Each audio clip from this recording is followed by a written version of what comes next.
আমার সকল প্রিয় ভাই-বোনদের অনেক, অনেক ধন্যবাদ, দোয়া ও ভালোবাসা। হ্যালো এভরিওয়ান, আসসালামু আলাইকুম। সবাই কেমন আছেন? আলহামদুলিল্লাহ আপনাদের বোন ভালো আছে। আর রান্না করতে আছি তেলাপিয়া মাছ দিয়ে মিষ্টি কুমড়া। আর মিষ্টি কুমড়া তরকারিটা কিন্তু আমার অনেক পছন্দ।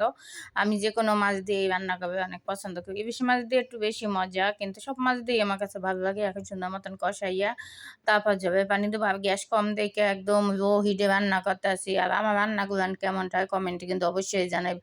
প্রিয় ভাই বোন, আপনাদের একটা লাইক কমেন্টের আশায় থাকি। আমার ভিডিওগুলো দেখে সবসময় একটা লাইক কমেন্ট করবেন। আর আপনাদের জন্য অন্তর থেকে দোয়া ও ভালোবাসা থাকবে। এই দেখেন তরকারিটা হয়ে গেছে, এখন নামাইয়া খাইয়ে বলবো কেমন হয়েছে। আর প্রতিদিন বোন এরকম যা রান্না করে সেটাই আপনাদের সাথে শেয়ার করে। আপনারা অবশ্যই লাইক কমেন্ট করে আমার পাশে থাকবেন, একটু শেয়ার করে দেবেন। প্রিয় ভাই বোন, আপনাদের একটা শেয়ারের আশায় থাকি, লাইকের আশায় থাকি, কমেন্টের আশায় থাকি।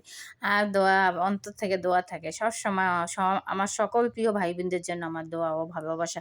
যারা ভিডিওটা ধাক্কা দিয়ে যান তারা পুরা ভিডিওটা দেখে লাইক কমেন্ট একটা ফলো দিবেন। আল্লাহ হাফেজ।